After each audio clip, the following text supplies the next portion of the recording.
Pourquoi nous parlons aujourd'hui de Boualem Boualem et de son fils? À Oran, le 17, je crois que c'était en septembre dernier, au niveau du rond-point Al-Morched, un nouveau showroom a été inauguré. Ce showroom appartient à une société qui s'appelle ST Auto. Le showroom est très joli et très luxueux. Ça s'explique parce qu'il s'agit d'une entreprise spécialisée dans les voitures de luxe et de performance. Les Maserati, les Porsche, certaines catégories de Mercedes, les Brabus, les voitures vendues par cette société au niveau du rond-point Al-Morched à Oran sont tout simplement d'un luxe inégalé et inaccessible à la majorité écrasante des Algériennes et des Algériens. Les gens ne trouvent même pas de pneus, les pneus sont très chers, les pièces détachées, même pas une voiture, les gens ne trouvent même pas de pièces détachées. Donc vous avez comme ça, la surprise générale, un grand showroom où il n'y a que des Maserati, des Porsche. Celui qui est à l'origine du lancement de ce business, celui qui a permis à ST Auto de pouvoir d'être lancé à Oran, c'est qui?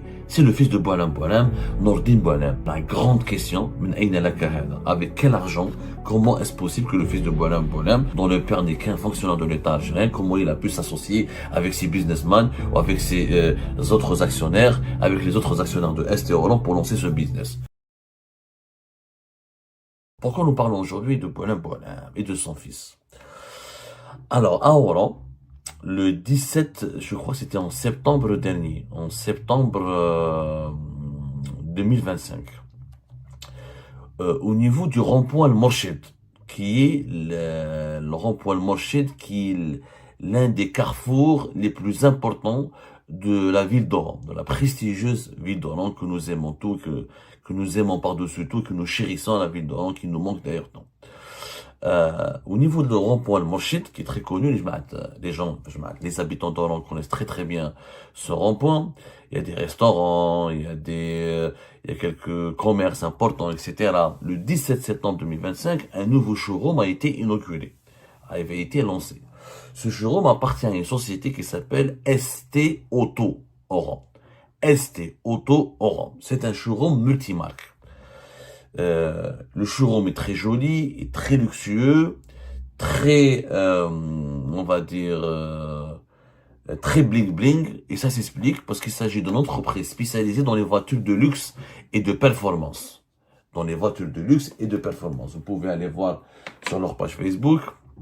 ST Oran, c'est que des voitures très luxueuses. Mais vraiment, genre les Maserati, les Porsche, certaines catégories de Mercedes, les Brabus, des voitures vraiment de très grand prestige, de très grand prestige.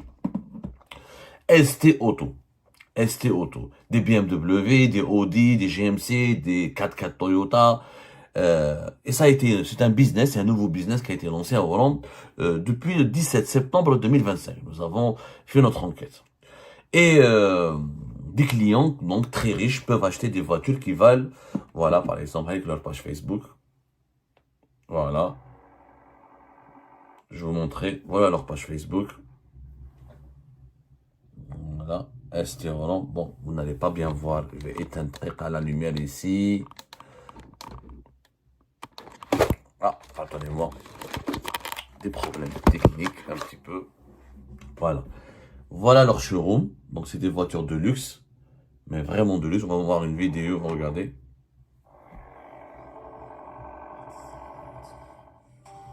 La BMW XM 2025 est présentée comme un modèle exceptionnel, disponible exclusivement chez ST Auto Oran.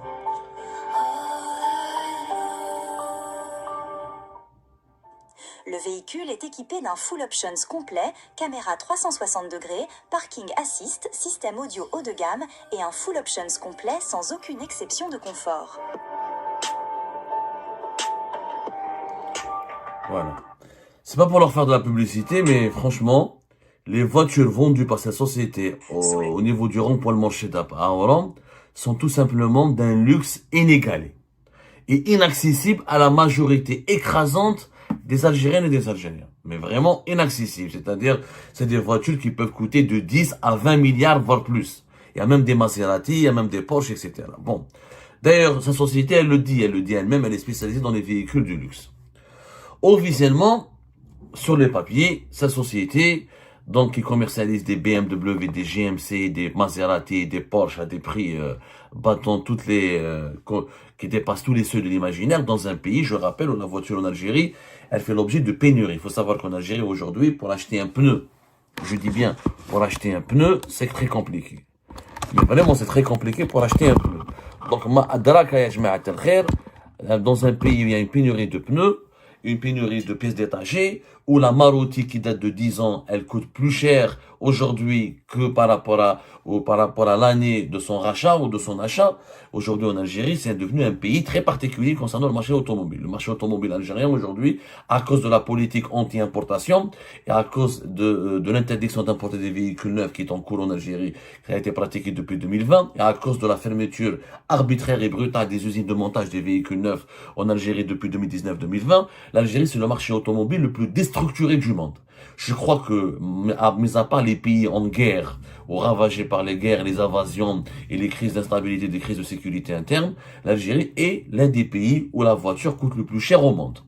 Vous avez encore une fois des Logan déglingués, qui en sont âgés de plus de 15 ans. Aujourd'hui, elles coûtent plus cher que leur prix d'aujourd'hui est plus élevé par rapport à leur prix initial il y a de cela 10 ou 15 ans. C'est-à-dire le jour de leur commercialisation, quand ils ont été achetés comme des véhicules, quand ces voitures ont été achetées comme des voitures neuves, aujourd'hui, en tant que voiture d'occasion, leur prix est plus élevé que par rapport à leur prix quand il s'agissait de voitures neuves. C'est un cas inédit en Algérie. Les Algériens et les Algériens connaissent très bien le problème. On en a déjà parlé. La problématique des voitures en Algérie, on va pas revenir là-dessus. C'est un sujet que nous avons épuisé, nous avons expliqué le pourquoi du comment, etc.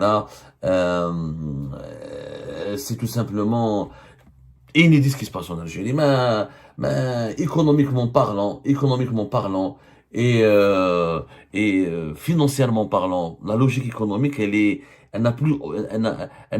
pas elle est démentie, elle est détruite par la réalité algérienne. Vous pouvez revoir une émission que nous avons faite le 28 juillet 2024, une Logan 2006 à 6 000 euros en Algérie, les leçons d'un symbole de la catastrophe économique. Le prix d'une Logan, par exemple, en Algérie, de 2006 est plus cher en 2026 ou en 2025, alors qu'en 2006, cette voiture coûtait beaucoup moins cher. C'est pas grave. Dans ce contexte de privation, de frustration, de pénurie et d'inaccessibilité, où la voiture est devenue inaccessible, nous avons donc des concessionnaires, des sociétés qui se spécialisent dans la vente des véhicules de luxe, de véhicules très luxueux. Vous allez me dire, ok Abdou, c'est pas choquant, dans tous les pays du monde, y compris en Somalie et dans les pays affamés, où tu as une minorité de riches et de millionnaires et de milliardaires qui peuvent se permettre d'acheter des Maserati et des Porsche, voire même des Ferrari. Je vais vous dire, c'est vrai. C'est vrai. Donc, des sociétés ST Auto, basées au rond-point Al-Mourchid d'Aoran, qui commence à se faire connaître sur les réseaux sociaux, inaugurée en septembre 2025, elle commence à faire le buzz et sa clientèle elle est triée sur le volet. Il faut être milliardaire en Algérie pour pouvoir acheter un véhicule qui coûte entre 15 à 20 milliards. Ça peut s'expliquer, le dinar algérien est très faible quand on importe ce genre de voiture, donc quand on doit les vendre en Algérie, ça peut coûter une fortune. Alors officiellement, cette société, elle est liée à une autre société qui s'appelle Fahd Auto Sétif, qui est une entreprise normalement basée à Sétif en Algérie, qui est dirigée par un certain Rahoumi Benz, connu sous le pseudo de Rahoumi Benz sur les réseaux sociaux, et c'est lui qui serait derrière ce business. Et c'est lui qui aurait inauguré ce showroom le 17 septembre 2025. Sauf que, avec une grande inauguration qui a été diffusée sur les réseaux sociaux, etc., largement médiatisée. Dans un pays où, c'est très bizarre quand même, au moment où le régime Tebboune traque les riches, lutte contre le cash, essaye de lutter contre criminalise l'évasion fiscale, culpabilise les personnes ou enquête sur toutes les personnes qui déposent du cash ou qui essaient de retirer du cash de leur banque ou de leur compte bancaire. Vous avez donc dans ce contexte de anti-riche orchestré, mené par le régime, fabriqué par le régime Tebboune, vous avez un groupe de riches qui donc en plein cœur d'Oran, dans une zone stratégique, au cœur d'une zone stratégique d'Oran, qui est le rond-point Al-Mourchid, il est emprunté et fréquenté par des millions de personnes par mois. C'était des milliers d'automobilistes, c'était des milliers de personnes qui passent par ce rond-point chaque jour. C'est la deuxième ville du pays. Donc, à Oran, tout le monde a aperçu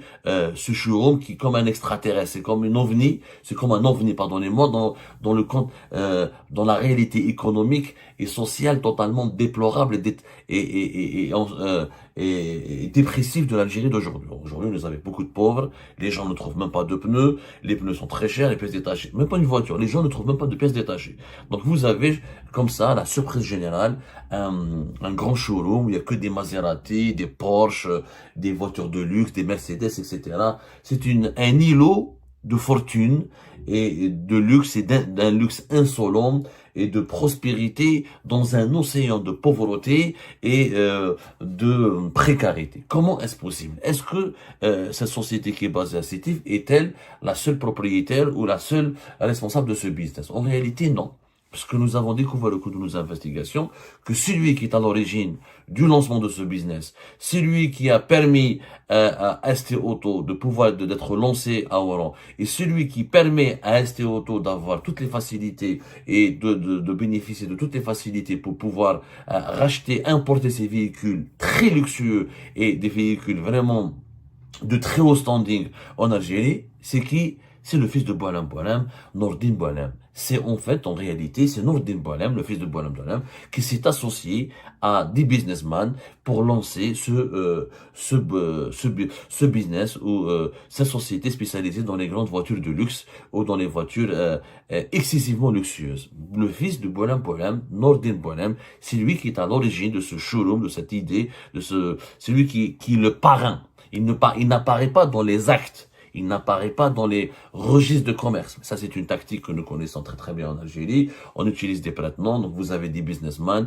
qui vont s'associer à des fils de dirigeants très influents du régime. Ces enfants ou ces fils ou ces personnages ou ces personnalités très influentes du régime ne doivent pas apparaître. Donc, elles utilisent des prête-noms, des proches ou des amis qui vont figurer dans les actes constitutifs de ces entreprises, de ces sociétés. Ensuite, grâce au parrainage de ces personnalités influentes du régime, toutes les autorisations, tous les blocages sont surmontés, toutes les autorisations sont obtenues, toutes les facilités sont accordées, et on peut faire ce business qui est en réalité un business qui flirte avec l'illégalité, puisqu'en Algérie, l'importation de véhicules neufs, elle est interdite, voire hyper contrôlée, elle est interdite pour les opérateurs économiques. Il faut être un concessionnaire agréé, et on va expliquer ce que dit la loi algérienne, et elle est extrêmement encadrée, elle est tellement encadrée, tellement sévèrement encadrée qu'elle devient quasiment impossible. Donc, vous avez le fils de Boualem Boualem qui vivait en France, qui a versé dans la délinquance et qui a été coupable d'un certain nombre d'actes de sécurité. Par la suite, son père l'a exfiltré vers l'Espagne. En Espagne, son père avait compris qu'il était dans le viseur des services secrets algériens, notamment du renseignement militaire. Il le ramène à Oran.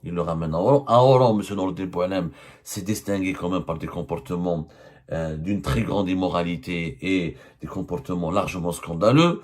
J'ai jamais voulu, moi, rapporter la vie privée de ces enfants, de ces dirigeants algériens. Moi, ça m'intéresse pas. En réalité, quand Nordin Boualem, il se faisait arrêter pour un contrôle par la police algérienne, et quand les policiers l'ont menotté, ces policiers ont été sanctionnés par leur hiérarchie parce qu'ils ont osé menotter le fils de Boualem Boualem, parce qu'ils l'ont trouvé dans une situation d'overdose ou pas dans une situation de conduite en état d'ivresse. Ces anecdotes, moi il y a d'autres personnes, d'autres influenceurs, d'autres cyberactivistes qui se sont spécialisés dans ce genre d'informations et d'anecdotes. Moi, j'ai jamais voulu toucher à ces informations parce que j'estime que il y a des sujets beaucoup plus graves, beaucoup plus importants pour l'avenir d'un pays. Comme la vérité, moi, les informations que j'ai sur le fils de Boualem Boualem, j'en ai une tonne. Sur ses dérives, des dérapages personnels, ses relations compliquées avec les services de sécurité, les policiers les services de sécurité qui ont eu la malchance de l'arrêter ou d'enquêter sur lui, qui ont été par la suite sanctionnés, mutés, voire même éjectés de la police ou de la gendarmerie nationale. Ça, j'en ai une tonne d'informations comme ça. Depuis 2020, le fils de Boualem Boualem ne cesse de défrayer la chronique à Oran et même en Espagne. Je n'ai jamais voulu en parler parce que je me suis dit, ça c'est des faits divers, c'est pas grave. Boualem Boualem, il a un fils qui est turbulent, incontrôlable. Ce serait pour moi lâche et malhonnête de le critiquer ou de l'attaquer sur ce point-là. Ça pourrait être un mal interprété, etc. Et comme j'ai un grand sens de la moralité, contrairement aux dirigeants algériens, parce que Boualem Boualem, par exemple, est l'un des dirigeants qui ont bloqué mes enfants, qui m'ont pris mes enfants et qui ont brisé ma vie et qui m'ont condamné à mort. Mais je n'ai jamais voulu être dans la vengeance, je n'ai jamais cherché à me venger. Moi, je suis un journaliste qui informe. Je suis pas un combattant politique qui cherche à prendre une revanche ou à se venger. Donc, le fils de Boualem Boualem, j'ai jamais voulu en parler.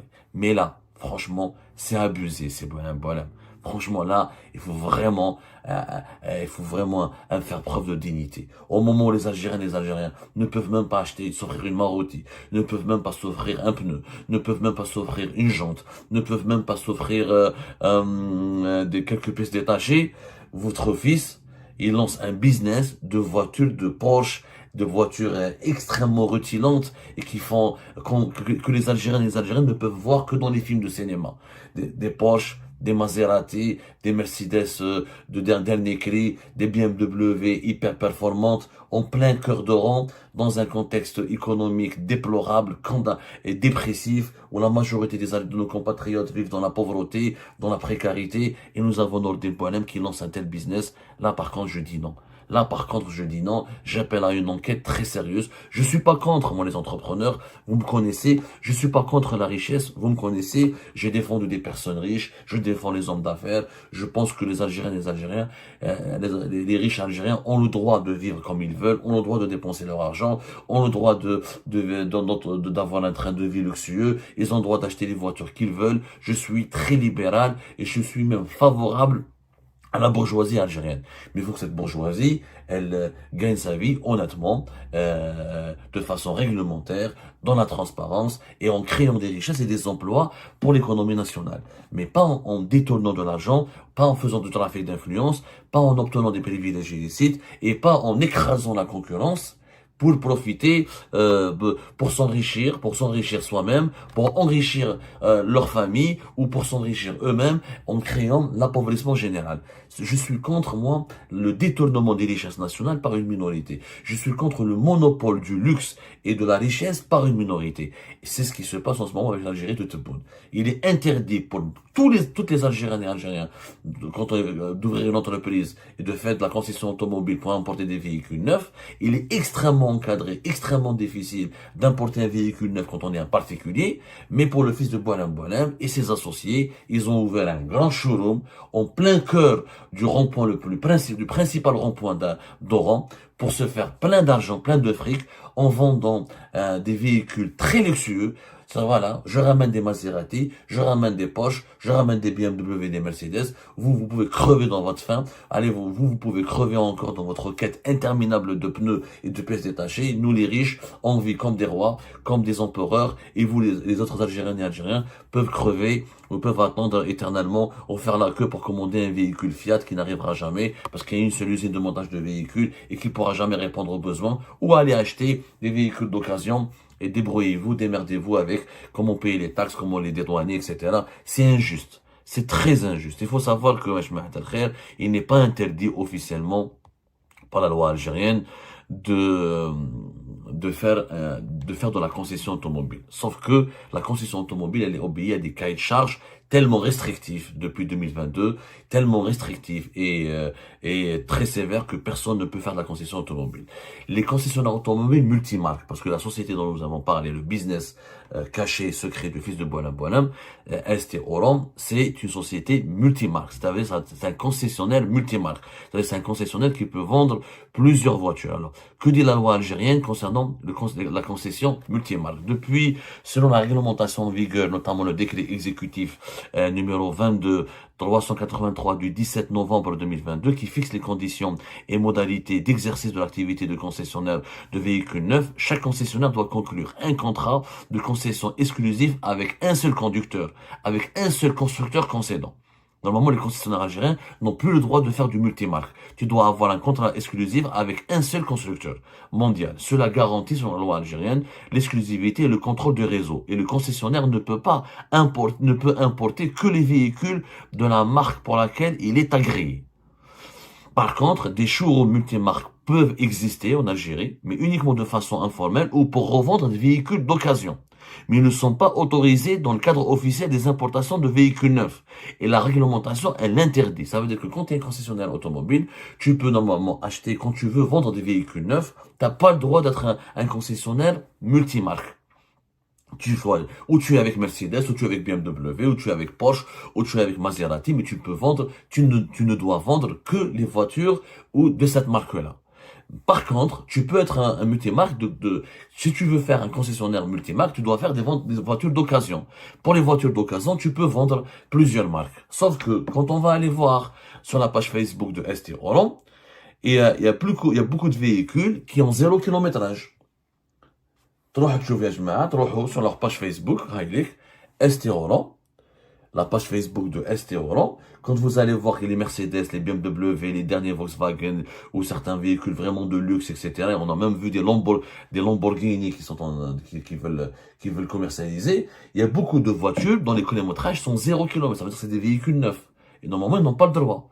T'as pas le droit d'être un concessionnaire multimarque et d'acheter et d'importer des véhicules neufs. Il est vrai que j'ai constaté d'après mes vérifications que ST Roland, la société cachée, le business caché du fils de Boualem, ils vendent et commercialisent des véhicules d'occasion. C'est des véhicules très luxueux, mais avec 1000, quelques centaines de kilomètres, avec un kilométrage de quelques centaines, etc. Ouais, quelques 4000, 3000 kilomètres, ça dépend.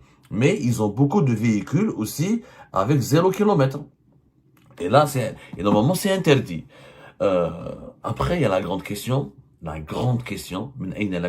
avec quel argent, comment est-ce possible que le fils de Boualem, dont le père n'est qu'un fonctionnaire de l'État algérien, comment il a pu s'associer avec ses businessmen ou avec ses autres actionnaires, avec les autres actionnaires de ST Roland pour lancer ce business?